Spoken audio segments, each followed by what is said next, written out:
Hello and welcome, Duck fans, where and whenever you're watching or listening.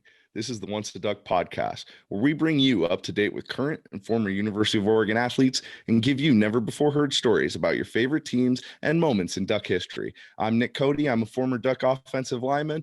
With me is my co-host Samuel Tidrick Smith, or at Samuel101TS. Sam, it's Civil War week. Nick. We don't call it that anymore. We don't. It means I got to make a donation to our very special Civil War swear jar. I said it again. Put it in there. It's a very special Rose Bowl one that I won from the War of the Roses in 2009. So we'll still call that a war. But for now, this is the Platypus Cup, right, Sam? The Platypus Cup, that's what it is. That's what it's going to be. That's our official prediction, our official statement on the matter. If you are a Once a Duck listener, you are listening to us break down the Platypus Cup.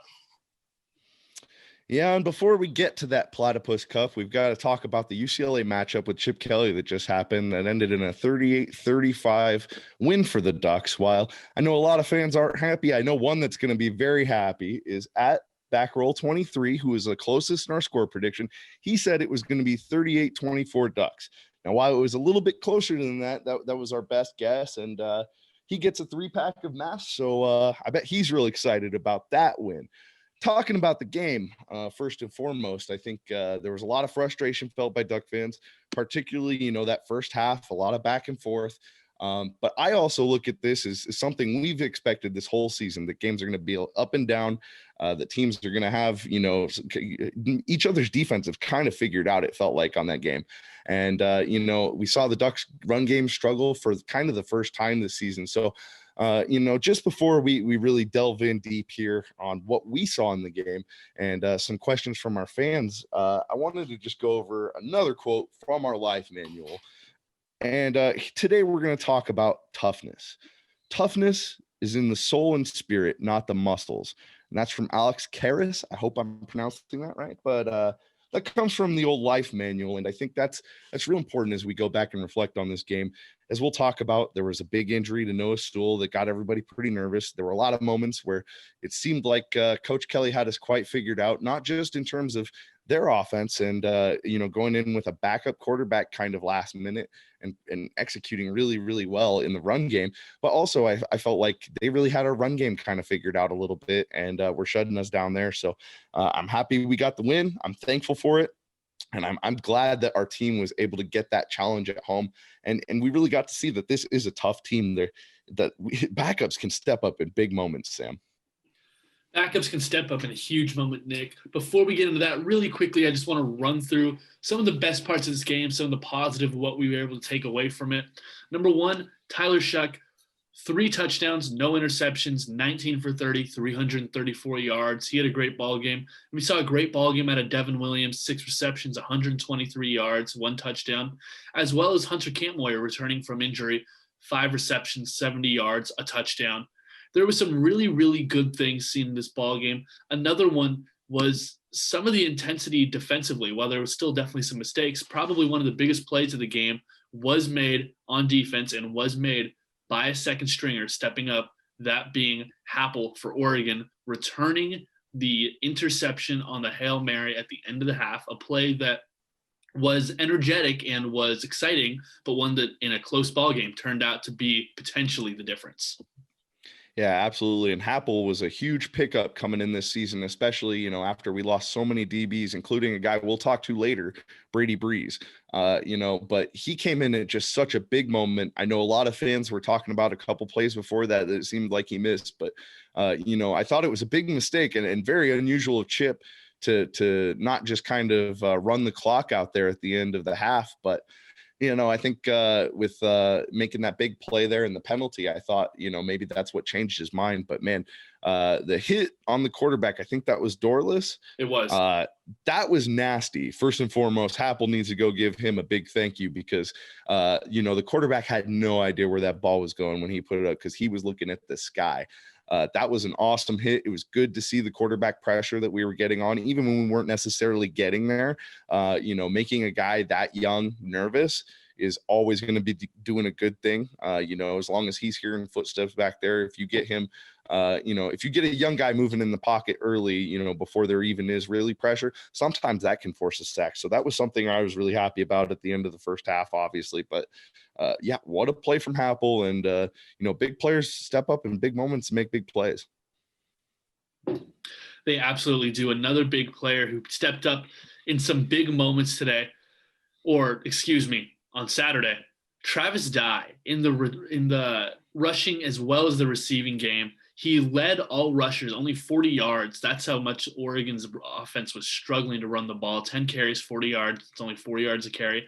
But also in the passing game, he had 1 catch for 32 yards and a touchdown. Travis Dye, especially the last 2 weeks, has been somebody who's definitely been stepping up for the Ducks. Yeah, definitely. And I think where we were struggling in the run game wasn't on our running backs. I think in past seasons, we've talked a lot about how sometimes it felt like guys were going down on the first tackle. No, I definitely felt this one was a lot more on the offensive line. Things I saw, people like to make a lot about, people moving guys, defensive linemen up front, stunting. And we knew going into this game that there'd be a lot of it from UCLA. And the young Digizua, I played against his brother, and he came out and really showed himself to be a really, really good player. And he exposed how young and how youthful and inexperienced our offensive line is for the most part, but they still came out and I thought they handled their business. They adjusted. The thing is, you just have to start to learn. And I think that was a good challenge for them, especially going into this week, is having to adjust to things as you go, and how much of that just falls back on technique and things you practice every single day in practice. And those things are, as an offensive lineman, trying to keep your shoulders square and aligned as you progress on your pathway to whoever it is your responsibility is to block. And what's really key about that, Sam, and a lot of people don't realize, is that when you turn your shoulders in offensive lineman, particularly if you see a defensive lineman who is lined up in your outside gap and right before the snap, he moves inside, what are you going to do? You might turn and you might want to block down on him. That can leave a huge hole, not just for your offense, but for a linebacker to come up and fill and take out a running back's opportunity. So sometimes you have to be really cautious about when you progress to a linebacker or you see a defensive lineman slant inside, that it doesn't take you off your pathway and what your assignment is supposed to be as an offensive lineman. And I saw that happen a couple times, not just because of scheme, but sometimes just because of guys being a little bit out of position. And sometimes that's from not trusting your technique. Trusting your technique is obviously something that this young offensive line is going to need to work on just a little bit. There's obviously some stuff across the board that has to be worked on. Another place that I think needs a little bit of work for this Oregon team, and it's something that we've talked about over the past couple of weeks, but man, it is tackling, specifically rush defense. UCLA dominated the rush game, 267 yards to 88. It wasn't really close. UCLA was able to run the ball when they needed to. They were able to move when they needed to. Yes, they were running a triple option. It was something that Oregon was probably not super ready for, something that Oregon was probably has not prepared a ton for over this season, as that's not something that's generally seen too often in the Pac-12. But UCLA was using it, and they were absolutely exploiting Oregon with it defensively. Yeah, and not just that, but the things I've seen Coach Kelly scheme up before, in not just how the run game works in terms of pitch guys or running the rope option, like we saw variations of, but also just schematically being able to create blocks and rub offs of, without even touching a guy. So something you would see pretty often, frequently back in Coach Kelly's offenses in our days, were receivers that were taking very close pass that were very specific in the run game to getting linebackers to fall into each other. And Oregon did a lot of the same things. If you really looked at it, it was really fun to watch as somebody that likes to see offensive scheming go back and forth, because, Oregon was doing some of the same things. In fact, if you remember the speed option that we had there, that kind of looked like it was going one way and it was like a counter speed option with Chuck. That was amazing, because if you look closely, we had a pulling guard going, like opposite of the play, and you almost never see that with speed options. So that makes the linebacker take about 2 shuffle steps, and that's all it takes to get them out of position, so that they don't have an angle to make a play on the quarterback or the speed option guy, whoever their responsibility is. So you saw some things like that out of Coach Kelly's offense that really opened up their run game a lot too. for us, it felt like a lot more in the passing game that guys were getting open, and Shuck made a lot of great decisions. And I thought schematically, both offenses just came out and they really had a great game plan for the defenses. But you're right, tackling, not just, on Oregon, but in the Pac-12 for the most part, has been really bad this year. And I kind of expected that going into the season with limited conditioning for a lot of teams, because that's what it comes down to, man. Tackling is so much about effort, heart, and repetition. And guys getting fatigued, guys out there that haven't had as many reps or as many padded practices going into this year, man. I mean, you could see it's week 3 and that guys just haven't had the amount of time and preparation out there as they would in a normal season in November. So I think what we're seeing a lot of inexperience, and it's also just guys that just haven't had enough time to get in that mentality of hitting people every weekend, every Saturday, and that really is something you can only work on in practice. And they've had such limited time this year that it doesn't surprise me, and I don't think we're going to see it change in this limited window that the Pac-12 has, as we're already in midseason. You mentioned it, already in midseason, 3 games gone. 3 games left to go. We're going to get into one of those games here coming up in just a minute. One thing I want to address before we get there, questions. There were questions asked about this UCLA ball game, and I want to throw a couple your way, Nick, just to kind of get your answer, get your perspective on the matters so that we can put a nice bow on this UCLA matchup. Absolutely.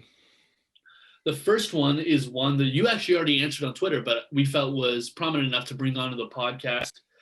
At 2 Virgil's Cam asks, Kayvon is playing the 4-eye. What is that? Okay, so this is, something, it sounds really complicated and complex. And when you say a player lines up in a 3 technique or he's a nose tackle, these have a lot of different meanings, but it doesn't mean that person is always in that position. As a defense, you're going to be asked a ton of different things based on the structure of your defense, your alignments, the calls, and whatever your defensive schemes are. But what that is pretty consistent is the alignments and the techniques. And so a defensive lineman's technique starts at the center, works out. So the 0 alignment or a true nose is going to line up directly over the center.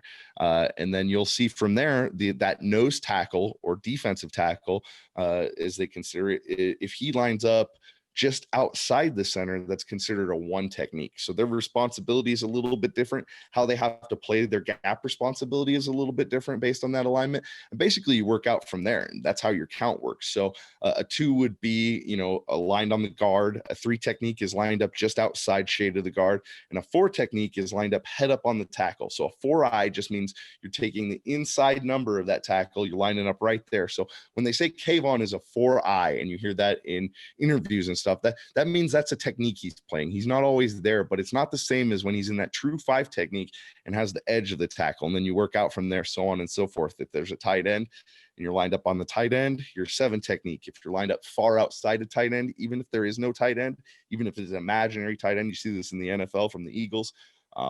You got that huge stand-up guy that's just, he's coming, but he's way out there to make it really difficult on your tackle set in pass protection. So there's a ton of little things like that just, but it's an alignment. So when they're talking about that, and Kayvon's talking about, putting on weight or mass handle, it's a lot of that is just because when you're in that position, you don't just have the edge. So when I played defensive end in high school, I loved being in a 5 technique, because it meant you just had to keep your outside shoulder free. Your responsibility was contained. And when the quarterback dropped back, as soon as you saw him look like he was going to pass, you were just to go all out.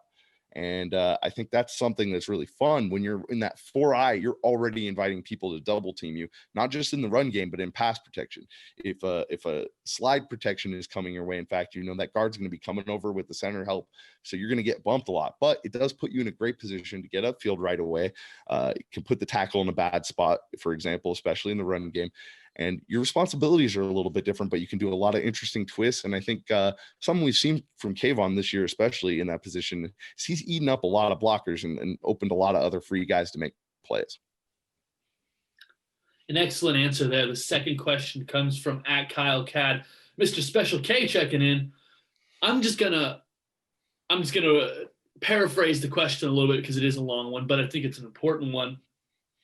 The question is about Sewell's injury, a guy we saw go down. Nobody liked how the injury looked at first. It looked nasty, but now we hear that there might be some potential for him to be able to make a comeback and play. Excellent news. So the question being asked is, Does a major injury like that change the way you approach the game? Does it make you more cautious, maybe more knowledgeable? How does a major injury and coming back from it affect the way you play the game? Yeah. So first and foremost, I want to say every injury is different. Everybody's body is different. So any comparisons I make or experiences I draw upon are mine and mine alone. So, and first and foremost, the organizational chart shows Noah Sewell still playing this week, and Coach Cristobal came out and this Monday's practice said that he was available and looking like his normal self, which is amazing. And some guys are built like that. In my experience, I had a very similar looking play when I was a redshirt, and it was actually like very last week of fall camp. And the guy rolling up on my ankle was another offensive lineman at the time, moved over to the defensive line, Hamani Stevens. And I was engaged in a block, and I just remember having no idea what happened. I just felt a crack, and then someone had rolling off my leg, and I went down. And unfortunately for me, that I had I went down. That was a practice, but I was a practice squad guy. I was very clearly not going to be playing that year. So, the treatment center was kind of on my own. I had to go in there and I had to kind of like bug the trainers to get work done on me. So, once I was back, I think I was in a boot for like 2 days and trying to get the ice and compression and swelling down. That's a huge thing with any kind of injury. If you see on the field, that getting the right treatment, which in many cases is just getting ice on it right away to limit the swelling and damage that can be done. I mean, it's huge, and Oregon has fantastic trainers. So when I saw that, first and foremost, I was reminded of my injury that year. And unfortunately, while I was still able to continue playing football, and I only had a couple practices I missed, throughout that season, it didn't get a lot better. And at the end of that season and going into winter conditioning, they decided I had to have arthroscopy on it just to get some damage and tissue because it cleaned up in there because yeah, I couldn't fully flex my ankle entirely. So there's things to keep in mind of when we see that. When I saw Noah go down, yeah, it looks really bad. But getting to see him by the end of the game work his way back on the field, obviously, out there with a single crutch and putting a little bit of weight on in a boot had me more optimistic. But it changes everything to answer that question. And it's a great question. How you approach every morning when you wake up, not just when you get in the building, and having to get there early for treatment, but just when you wake up in the morning. I remember even 2 seasons later, I had some foot issues work back up again. That ankle that I had surgery on, I started having different ankle and foot issues on that same foot because the rehabilitation I didn't complete. I wasn't having a full range of motion like I had before. And I had learned that, I wasn't taking as much time as I should have, as I learned when I was older, and obviously getting, a lot more priority treatment as I was a starter. I started to realize just how much, ankle mobility was suffering and how that was leading to other injuries down there. So that's always something to be mindful of. You've got to come in an extra 30 minutes, an hour, depending on how bad the injury is, sometimes even more, to come work with the trainers one-on-one and get yourself ready physically for practice. And then the mental side that comes with that, you have to be able to be confident that you're out there and I hate to put percentages on it because it's always a guessing game, but you want to feel like you're going to be safe. And if your injury in any way makes you feel like you might pull up for a second on the football field and in those 3 to 5 seconds that a play is happening, that's dangerous, not just for you, but you could be the next guy that rolls up on someone else's ankle. And nobody wants that. So the mentality you have to approach it with is huge. And the biggest thing is you have to trust the training staff there. And I wish I would have earlier, because they'll tell you and it'll seem like they're just telling you the same stuff to everybody, but they know what they're doing. They've seen these things a million times.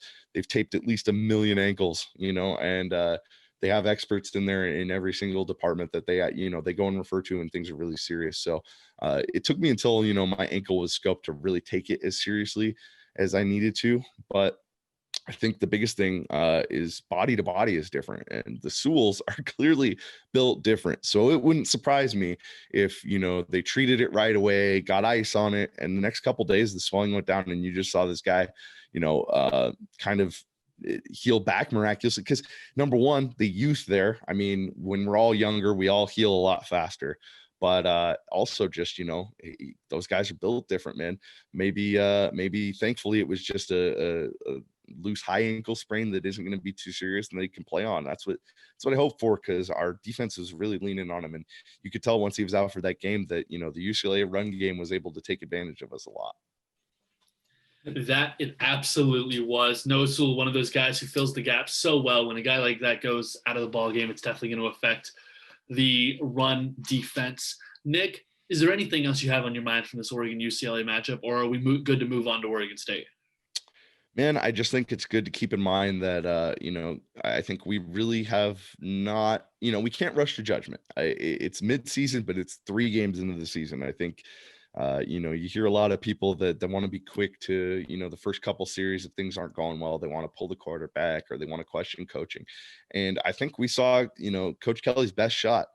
And I think we're going to continue to see other teams' best shot as Oregon clearly emerges as one of the only teams that's thankfully been able to play all of its games so far, knock on wood, but also as one of the only undefeated teams from the Pac-12. So, and one of the only strong ones that looks like in a position that it can make some national attention. So it's important to not overreact, to keep a positive attitude about it, because I think the things we are seeing are really encouraging, not just for this year, but to build upon going into next season. I mean, I love the offense. I love some of the young players we have on defense.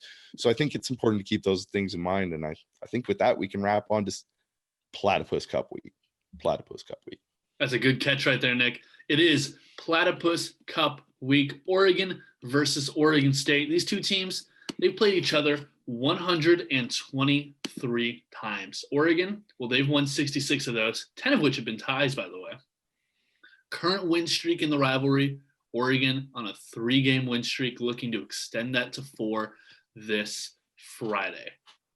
Nick, Oregon versus Oregon State always brings up a lot of really fun memories. I can tell you about sitting on my bedroom floor listening to Jeremiah Johnson run down the sideline, but we already did that last year. Go check out Uncivil. It was a great episode we had. I believe it was our 4th episode out of the gate. Go check it out. It was a lot of fun. You can listen to it on SoundCloud, Apple Music, Spotify, I believe YouTube, anywhere you find your podcast, it will be there. What I can say, though, is that there have been a lot of great games in this rivalry, but we've already spoken on so many of them. Why don't we speak on something else about the rivalry, Nick? Something that you might have a little bit more personal of a connection with. Yeah, well, I think we'll talk a little bit about what it's like getting recruited by both Oregon and Oregon State. And back in my day, Mike Riley was the coach, which,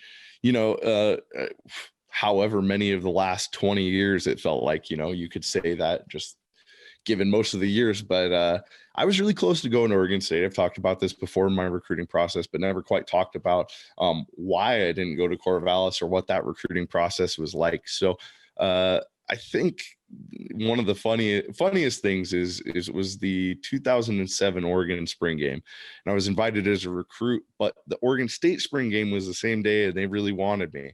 And the times were pretty close in line, and I believe I had said that I would try to make it a halftime to the Oregon State game. I didn't tell their coaches I was down at Oregon, obviously. But yeah, Coach Langsdorff, I believe, was the offensive coordinator, and Coach Kavanaugh was the offensive line coach. And I texted them that, I'd try and make it down at halftime and have kind of an unofficial visit after. Well, I stayed for the entire Oregon spring game because it's Oregon. And I was already, feeling really, really great about my time in Eugene and being in Autzen. So I hung around, got to talk Coach Platty, Coach Graywood a little bit, and then figured load up with my mom, like we could stop by Oregon State on the way. So text the coaches, their spring game's over. They still roll out the red carpet for me on an unofficial. Got to take a little golf cart ride around Corvallis, which took all of 5 seconds, and and that was a hilarious experience, because I just remember thinking, man, I feel like such a jerk, but it was also one of those opportunities in recruiting where you kind of feel really, really special, wanted. And my mom, I think that more than anything, like she really enjoyed that and kind of being catered to, and all the coaches talking really nice to her. But I just remember the thing that really struck me as weird was when I finally got to meet Coach Riley. Obviously, very, very busy guy, but halfway into sitting there talking with him, it was like one of his kids burst into the room, which shocked me. And, in the football facilities, and he's got all his trophies around, and all of a sudden, Coach Riley's kid and a couple kids and his wife just show up. And I was just like, it was completely out of nowhere. And I could tell, like, oh, I'm like intruding on like the families being here after the spring game and stuff. So that's when I was like, okay, I got to hightail it out of here. And felt a little bit bad about that. I don't think I've ever really told anybody till now. So all those guys out there, Mike Riley, with Coach Langsdorff, Coach Kavanaugh, especially because he was the one taking us out on the golf cart ride. I'm sorry. I'm not that sorry. I'm a little sorry, but it's that's the Platty, man. That's just how the rivalry goes. Sometimes, you just got to play your cards close to the chest in this rivalry. A lot of people in the state of Oregon take it very, very seriously. My time, the rivalry, was, I don't want to say non-existent. As we talked last year, there were some traditions, but Chip was a huge, every opponent is a faceless opponent. So we did kind of treat Oregon State that way. I think at least, some of the things that when I played there, at least were, a big focus of attention was, constantly just kind of their physicality on defense and defensive line in particular. But once you handled that, it felt like, Oregon State was always bringing to the table a bunch of blue collar guys that if Oregon in my time came out and just executed, it felt like we were going to do really well against. So the whole recruiting process, I just knew Corvallis wasn't for me. Some people it is. I'm not going to judge anybody. But yeah, could not see myself in Corvallis after that. I remember driving back home to the Vancouver, Washington area and just thinking the whole time, like, I felt bad about wasting the coach's time, even for that a little bit extra after, because definitely like, nope, can't see it. Well, Nick, for our listeners who aren't as lucky as to have been able to play against Oregon State several times, what kind of a team are the Beavers? What kind of a ball club do you know you're going to face every single time you step out on the field against Oregon State? Well, I think with Coach Smith coming back, he's really kind of reintegrated that toughness in the teams that we saw from Coach Riley coach teams, and some interesting, I don't want to say gadgets, because I wouldn't even say particularly in years past against Oregon that Coach Smith's gadget plays have been particularly effective. But I think really some of the offenses schematically, I really love. You saw particularly this week, and I know my buddy who's a Cal fan was extremely frustrated with their ability to make big and timely plays. And I think that Coach Smith is a real offensive guru in that sense of being able to really prime up a defense for those big play moments and establishing the running game to set up the passing game is something that, was the foundation of all the great Oregon State teams I played against. So back in the day, we saw, like the Rogers twins and a lot of that fly sweep action setting up other things. And now I think it's a lot more of, especially with Jebbia this year, it's kind of relying on the quarterback to distribute the football, spread teams out a little bit more than previous Oregon State offenses and just do some different things. And I think their defense is really, been just kind of the crux for them the past couple of years. I think the offense has really stepped up, but it's been that defense that's kept them out of certain games. And I think as soon as they shore that up, and that sometimes, it's like we've talked about and we'll talk about later in this episode, is tackling and just being able to do that consistently. It's tough to just kind of go out and coach. It's really kind of like a heart and toughness thing sometimes. And the Beavers are always tough, man. They always figure out a way, but you can always tell that their defense lets them down sometimes in those key moments. And, I think last season was really close to being a turnaround point for them. But as we saw, even in, the Oregon State game we went to, they had some big plays, but they allowed a lot of big plays too that were, because of mental mistakes and just little things that happen the way the football bounces. You mentioned that game we went to. It was Tristan Jebbia's first start for the Oregon State Beavers. He played a pretty good game. Alongside him, Justin Herbert, he also played a pretty good game himself. Both guys went out and balled. A guy that I watched from this Oregon State ball club, though, a guy that I'm impressed with is Jamar Jefferson. There are very few running backs of his caliber in the Pac-12, if any at all. He is a hard runner. He is an aggressive runner. He's the kind of guy who's always going to fall forward, and I think that could be a problem for Oregon coming up this weekend.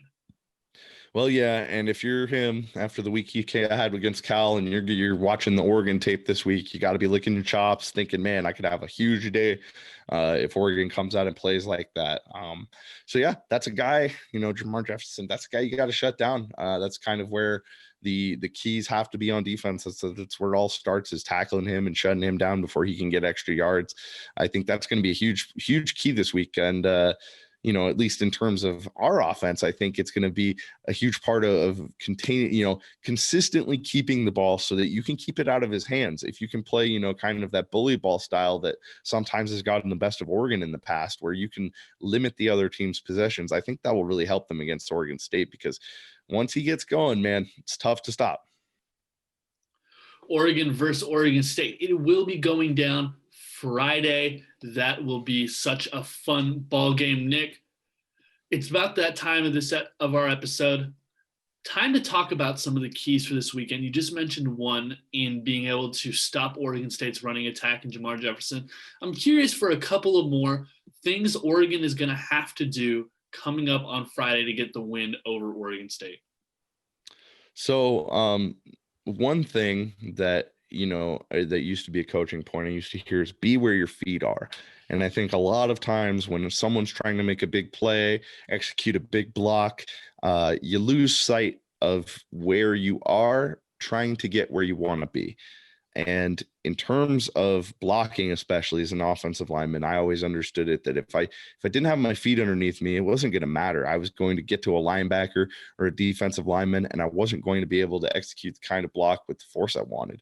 There's a chance you whiff, there's a chance you get thrown out, off balance. And we saw a lot of times, particularly, even Devon Williams, there's times where it's like, that guy looks like he wants to make a play so bad, and then his feet aren't under him. You know what I mean? And I think we saw that even happen on the offensive line a couple of times. Sometimes when you're pushing so hard to make a play or do something spectacular, you fall out of rhythm and you have mistakes. And I think that's something Oregon needs to shore up. Obviously, I think they've done a pretty solid job this season in terms of, cleaning up penalty. Offensively, I think I've been very happy at least. But, man, it's just been so inconsistent, I guess, to see, I don't know, especially particularly on defense with tackling. I mean, we'll talk about it all the time, but yeah, I really think that's going to be a huge key.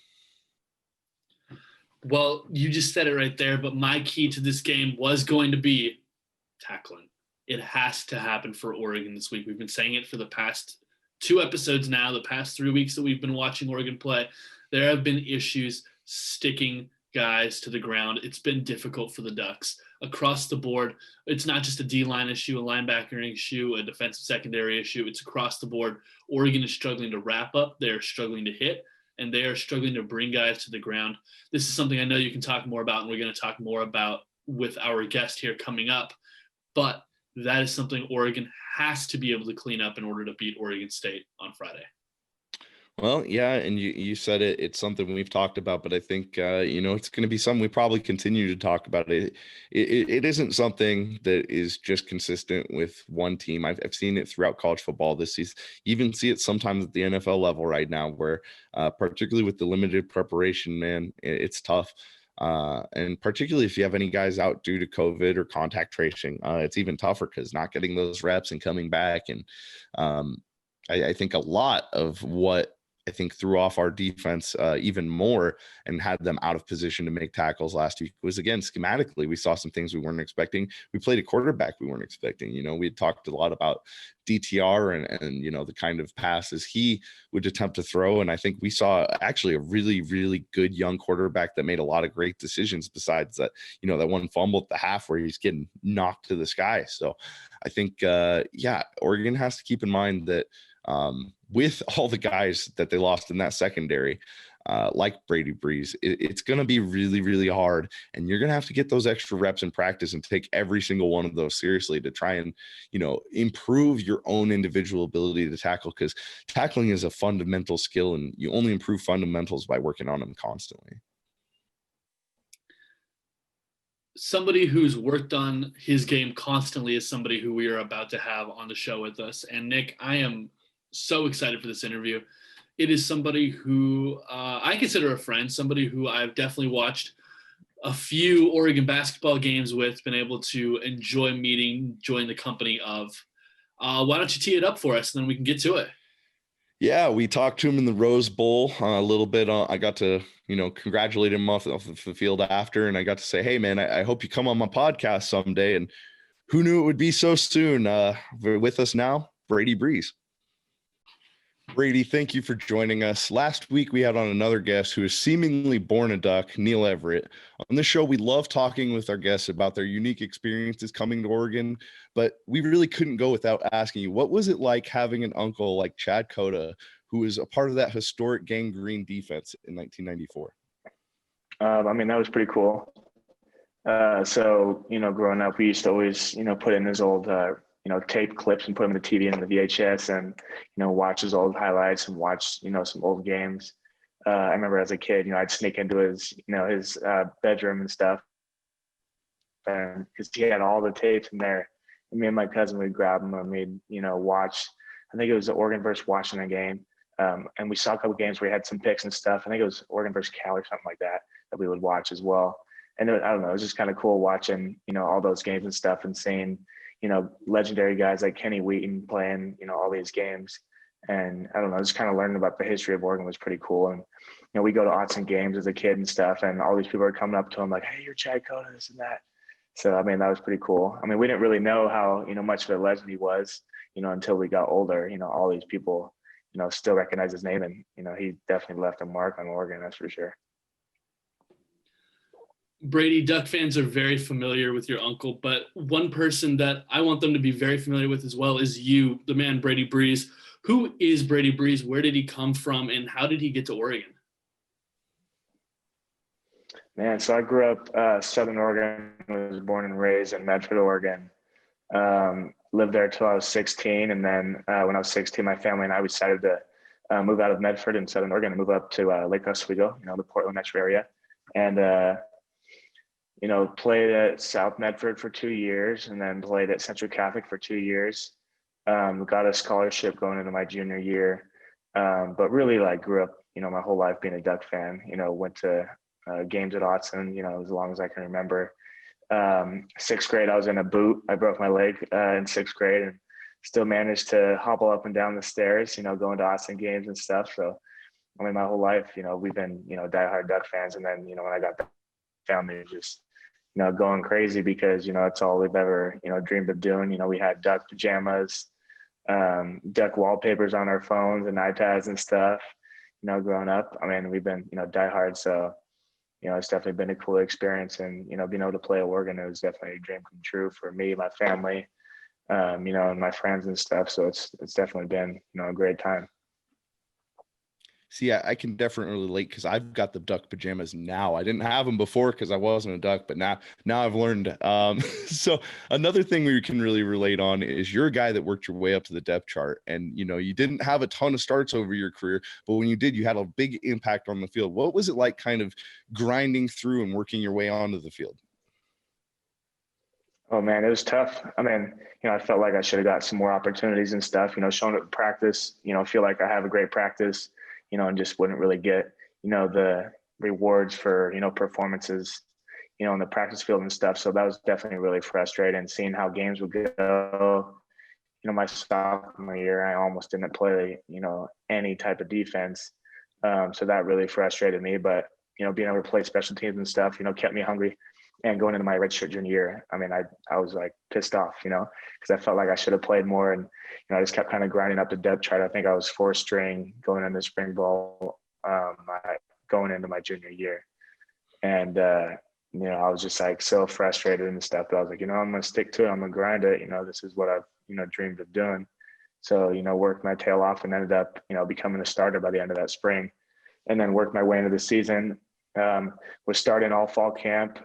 Started, the week of the Auburn game. Literally was the starter until 11 o'clock Friday night. My coach came and knocked on my door and told me I wasn't starting. So that, obviously made me super pissed off, and ended up playing, like the most of that game. I think I played like 3/4 of that game.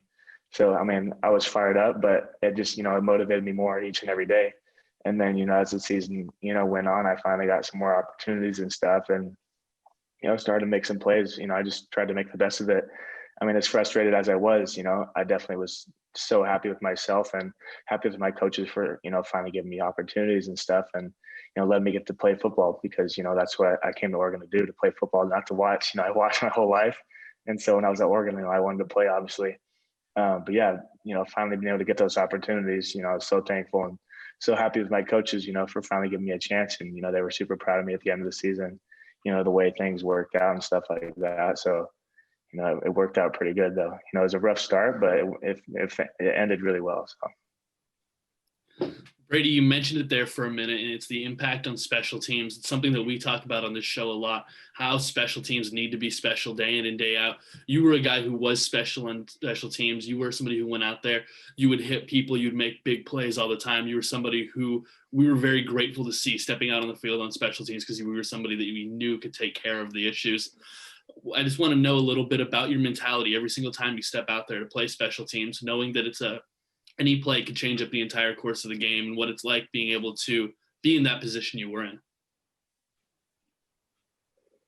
Yeah, I mean, my first play I ever got at Oregon, was on special teams. It was a punt return versus Wyoming. And, once I got that first play, I was kind of hooked. Special teams are just a different type of game. It's not much scheme. It's more of just like, you versus the man ahead of you. And I really liked that mentality of it and stuff like that. And I knew I could get really good at it. As my career went on, I really focused on, my technique and stuff like that, where I felt like a lot of people, kind of took special teams lightly, in the meetings or on the practice field and stuff. And, I always kind of took it to myself, like, hey, I'm going to be the best special teamer on this team and do everything as the best that I can. And, come game day, I was always, locked in. I mean, most guys don't watch film on special teams, but I was always watching film on special teams just to get that little edge, because people didn't really take it serious, but, I was all for it. But yeah, it definitely worked out for me in the Rose Bowl, watching all that film and stuff, getting a little edge on some guys and, it worked out really well. But yeah, special teams is kind of like, really how I got, some more playing time for defense and stuff like that, kind of working my way up the depth chart through special teams because, they saw I was making plays on, kickoff. I think I had 5 tackles on kickoff. So almost every single tackle. I think we had 6 kickoffs one game, and I had 5 tackles on that kickoff. So eventually they started giving some more play time on defense and stuff like that. So, I was super pumped to, finally get some more snaps on defense and stuff like that. But special teams, man, I took that stuff serious. Yeah, you made a bunch of plays in 2019 and in that Rose Bowl. Something that we've seen with this 2020 team is kind of some unsure tackling, some guys that aren't wrapping up or not laying the pads. But I remember seeing you as pound for pound one of the toughest hitters and surest tacklers we had on the team. How do you develop that really, and how do you tackle on a consistent basis? And what could the Ducks do this season to improve that?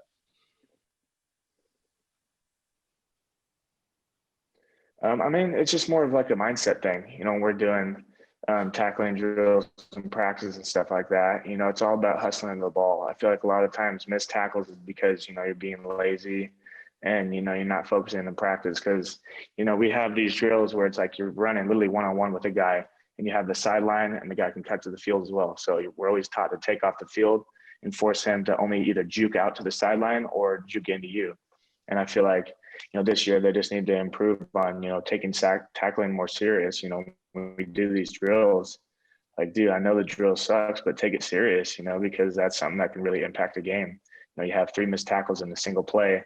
Next thing you know, the guy's running down the sideline. It's a touchdown, So I feel like, for me, it was more of a mentality thing. Like I was like, what, screw it. This guy's 240 pounds. I'm 190 pounds, my freshman year. I'm like, I got nothing to lose. I might as well go try to blast this guy. I mean, if he runs me over, he does, but at least I'll make the tackle, and just as my career went on, I feel like I really worked on, my tackling technique and just trying to be, more aggressive because I feel like that's, one of my strong suits is, just going out there and hitting people, even though, they're way bigger than me. But yeah, it's just, I feel like, what Oregon needs to do this year is just kind of change their mentality, in practice and stuff and really hit the, tackling technique and all those things that they teach us every single day. Just take that stuff serious. It's very clear that it was something that you took seriously, Brady.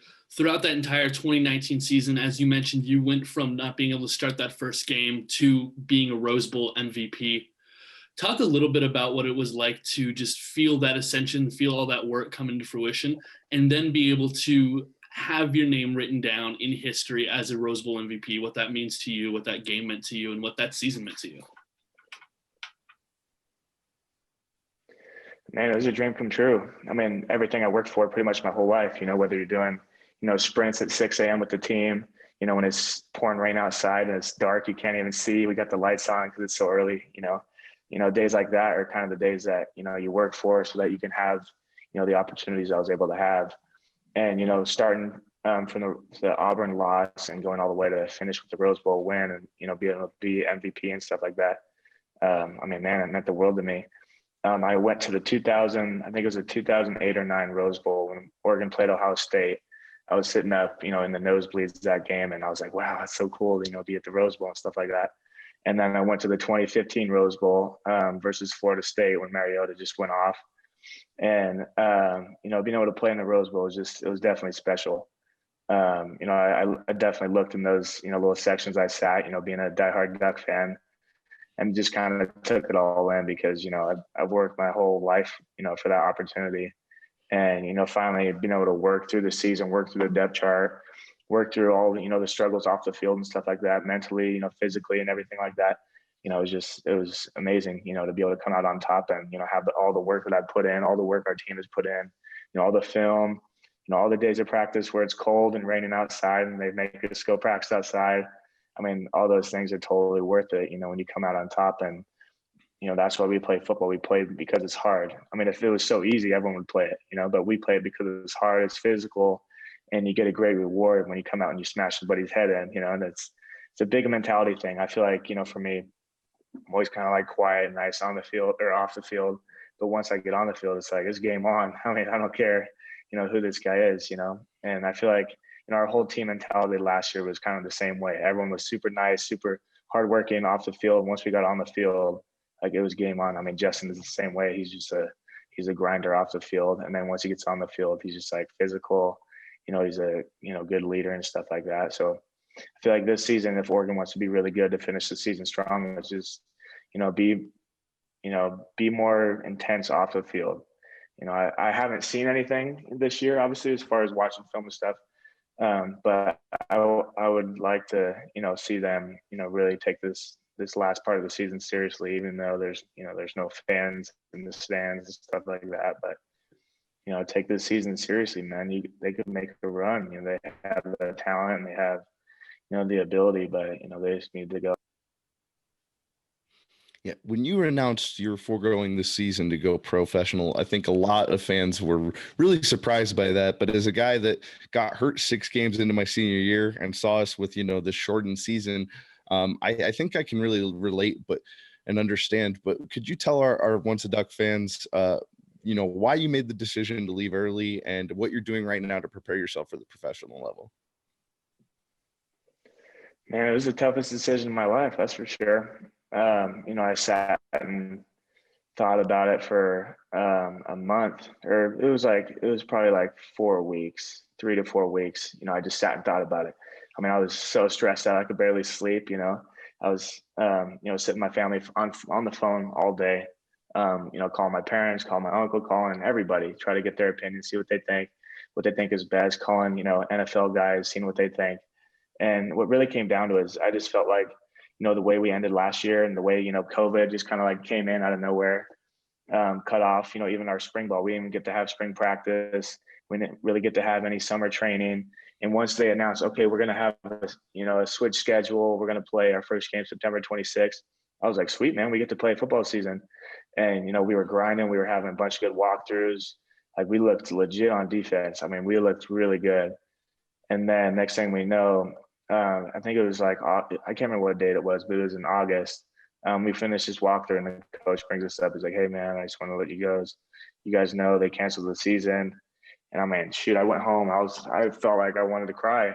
I mean, I teared up when I got home because all that work we put in all summer, even when we were in quarantine, whatever. I mean, I was working my butt off. And then, for them to kind of cancel our season like that and just kind of like tell us, hey man, sorry guys, like we don't really care about you. That was obviously pretty upsetting. And I mean, they told us, hey, you don't have to return until November.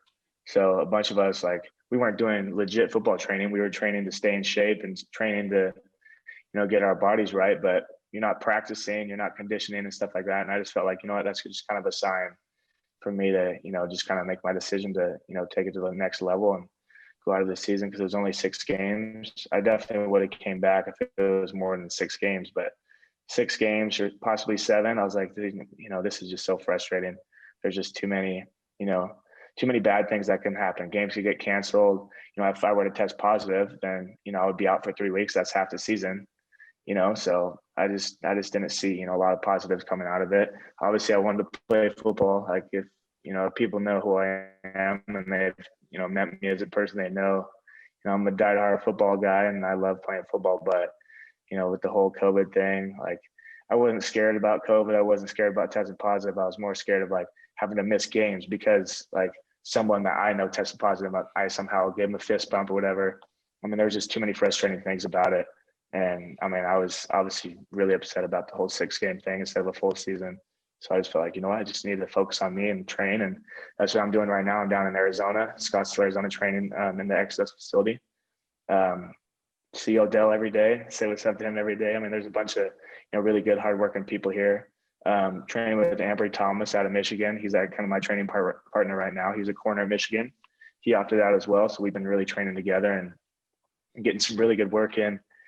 Training with a bunch of NFL guys as well. So it's been really cool. It's been awesome, man. I mean, I feel like I'm really content with my decision and stuff like that. I feel like, the progress I've made in the last 6 weeks that I've been here, I mean, it's been life-changing as far as my body and my mentality and stuff like that. So it's been really good. I mean, it's still a tough decision, but I feel like, once you make the decision, you just got to keep rolling and, keep focusing on what's next. And, I'm excited for what's in store. People are saying, who'd you sign with? Some agent like talked you out of it? No, my agent is not some crazy guy that tried to talk me out of leaving. He said, hey, whatever decision you make, just hit me up whenever you make your decision. It's totally up to you, man. I mean, he's a real good Christian guy. I mean, a guy that, cares about me as a person. Getting Thanksgiving with him this week. I mean, he's like a good guy. So, I mean, I feel like I definitely signed with a really good agency and a good agent. And, things have been really well, man. I'm loving it down here. Brady, we're so glad to hear how well it's going. Everybody, we are talking with the Brady Breeze. Follow him at Brady Breeze on all social media. Brady, you grew up in the state of Oregon. You're very familiar with the rivalry that's going to be taking place this weekend, Oregon versus Oregon State. I kind of just want to ask you first and foremost, your feelings on the Beavers, your feelings on the rivalry. And then after that, we can get a little bit into the big moment you had in the rivalry game last season. Oh man, that rivalry is it's definitely tough. So growing up, I never got to see a Civil War game. Never was able to get tickets, but I mean, we would have, a Civil War party. My whole family would have our cousins over, aunt and uncles, friends. I mean, it was almost like a Super Bowl party for us. We'd have Oregon State fans come in, Duck fans, everyone. And we'd have the whole family over and stuff like that. So that game is definitely something that, really stood out to me because, it's just like, if you make friends at school or whatever, you ask them if they're a Duck fan or a Beaver fan, that rivalry is, just a different type of rivalry that people don't really understand, from, out of state. And to finally be able to play in it, I mean, our first Civil War was when we lost to Oregon State, my redshirt freshman year. And people were dumping beer on us. We had, when the fans rushed the field, they were, cussing in our face. I mean, so that really fired me up as far as, coming in for the next year, to make sure that thing never happens again. And sure enough, the next year we put up 60 on them. So, being able to play in the Civil War and, have some great moments like that. And then last year, being able to, make some plays and stuff like that, it was amazing, to have all my fans, or not all my fans, but all my friends and stuff watch the game. I have 2 brothers that went to Oregon State, a bunch of cousins that went to Oregon State. So really, it's me and a few cousins out of our whole huge family that went to Oregon. But, So it's a big rivalry in my family. I mean, even after the game last year, my family's coming up to me like, dude, you ruined the game for us, because they're big Oregon State fans. They're like, dude, I'm so proud of you. Like, it's awesome. So, I mean, the rivalry with my family is tough. I mean, they still give me crap for being a Duck, but my like true family, like my first cousins, they're all, Duck fans and stuff. I got my second cousins, they all went to Oregon State. And then my brothers went to Oregon State for engineering, but they're still Duck fans at the end of the day. So it's a good rivalry though, man. It's crazy. Yeah, Sam and I were down there last year for last year's game where you made a huge play. What's just one moment that was a favorite of yours as a player and one before you were a player for the Ducks of this rivalry? Oh, that's a good question. I'm trying to think. Jeremiah Johnson, his run he had in the Civil War. That's one that definitely stood out to me. Yeah, I'd have to say that one, or Josh Huff's catch in the end zone at the end of the game. That, like, all my cousins, we were all going crazy in the living room watching that game, when I was a kid. So, that one definitely stuck out to me. But as far as playing, yeah, I'd have to say playing against Thomas Tyner, that was kind of cool, because I kind of looked up to him, when I was a kid, watching him play and stuff like that. So being able to play against him as a Beaver when he was playing for the Beavs, that was pretty cool to me. I'm still a fan of him, obviously. But, definitely that fumble, that was a play that stood out to me. The kickoff return for a touchdown, that was pretty sick. Yeah, that whole game was crazy, man. I mean, being able to pick up the fumble and being able to talk trash to my brothers and my cousins who are Beavers, that's pretty cool, from now on. But yeah, that fumble, man, that was something special. I still have the ball, at my house right now. So yeah, that was a pretty special moment for me. Brady, we'll let you go just after this. We just have one more question for you. We ask all of our guests this, especially the week of a big ball game. What do you see going down up in Corvallis on Friday night?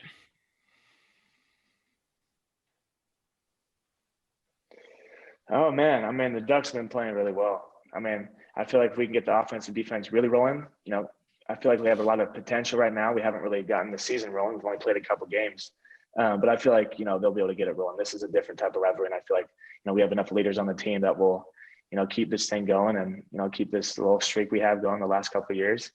But yeah, I see the Ducks coming out on top. I mean, I feel like, Tyler Shuck's been leading the offense. You got Kayvon, Pat Mack on defense. I mean, we got a squad on defense. Diamador's been balling. Sewell's possibly coming back, so that'll be good. Slade at linebacker. I mean, we got a squad, so I feel like the Ducks will be all right. I mean, it's going to be weird not having a bunch of fans in the stands, hooting and hollering. But I feel like, it's going to be a real good rivalry this weekend. But I still see the Ducks coming out on top. I mean, I can't help but say that, because they've been playing pretty well. Awesome. Well, happy Thanksgiving. Thank you for joining us. And, we wish you all the best at the next level. And we hope that once you're a big time pro, you'll still remember us, come back and join us for an episode again in a couple seasons on Once a Duck. Yeah, definitely, man. Thanks for having me. Awesome. Thank you, man. Once a Duck, always a Duck. Our youngest guest too. By far. At 23. Wow. Everyone calls me old man. Yeah. All right, guys. Awesome. Hey, thank you. For real. Yeah. Thank you. Once Take a Duck, it easy. always a Duck. Man, defensive Rose Bowl MVP. Now we got one on offense and one on defense, Sam. Yes, sir. And that was a really fun one. I was glad Brady was able to jump on with us, even if there was a connection issue or two at times. I'm still glad to be able to see him, glad to be able to hear from him a little bit. Glad to hear that his journey is going so well. Yeah, and while selfishly, I think all Duck fans would have loved to see him particularly contribute to this defense right now. I think you heard it from him. Like I mentioned a little bit, I totally relate. I understand as a guy that got hurt 6 games into my senior year. I look at this season and I wonder, man, if you have the tape out there to flash on an NFL highlight tape and just one person thinks that you're worth a draft pick, you really can't do much this season to go and improve that. You just, the plays he made in the Rose Bowl are things that you don't see every day. Those guys, these are those scouts, those things pop on film. Guys remember that. And so if you have any opportunity and people are out there telling you that you could go anywhere, like even 5th, 6th round in a year like this, I think that's totally acceptable. And I have no ill will or feelings towards those players, because I totally understand, from Penne on down to Brady. I think, all of them, I wish them all the best. I hope they'll all be guests someday, but it's a hard decision, Sam. And, I'm really glad he could talk to us about it. It's a decision I wouldn't want to have to be forced to be made by any stretch of the imagination. And the fact that he was able to go through it was quite impressive. Nick, we do have a little bit more to talk about here. We've got a little bit more time. It's time to talk a little bit more of this rivalry. Yeah, I think we're going to have to just get into our prediction for the Almost made it the whole end of the show. But yeah, 3 times. So, but once a Duck, we're all about change around here, changing our ways. We're not like Derek Anderson. I will totally accept the change of the names. Yeah, the old one was a little dated. It was always weird to explain to people from like out of, even my girlfriend who goes to Arizona State, like I had to explain to her like what the whole name change was and everything. And it's like, why was it that? Oh, well, yeah, it's a good question. Plus, Platty Cup, like you really can't beat that. Who do you have winning the Platty Cup, and what's your final score prediction, Sam? Well, the first Platty, I think, is going to belong to the Oregon Ducks. And this is going to be a closer game than people expect. I think that both teams will be able to put up points. I don't think that's going to be part of the problem at all. I think Oregon's run stop defense is going to continue to have its struggles now and then. Jamar Jefferson's way too good of a running back not to take some advantage of that. I think that Oregon State puts a scare into the Ducks, but Oregon still comes away a 41-31 victory. I like that. I like that a little bit. I'm very consistent with you on the Oregon State score. I think it's going to be a 38-31 Ducks win. And furthermore, I'm going to go even further and hoping that Cam McCormick is back this week. I'm going to say our tight ends have a huge day with I think the defenses are going to be really focused on Camp Moore. I think whoever that second tight end is going to step up, have a big day in this Platypus Cup, Sam. The Platypus Cup will be a very fun ball game, one that I know I can't wait to sit down and watch, as well as all of you. But folks, if you're listening to this the day it came out, you're listening to it on Thanksgiving. So thank you. We appreciate it. Now go spend more time with your family. Seriously, we are very thankful for you. But if you are spending your day watching this and, 2020 is hard, not everybody can see their families, but just take some time today, reach out to someone, let them know you're thankful. For us, that's going to be you guys. We thank you for joining us. Thank you for coming to the show each week. And it's been awesome to see how many people are not just watching, but giving us great feedback. And you can always reach us at Once a Duck on Twitter, or as always, at JustFollow61, or for Sam at Samuel101TS. Reach out anytime. We'll answer your guys' questions right here on the show, as we already have. And stay tuned for more great episodes, more great giveaways. We're always here because once a Duck, always a Duck, baby.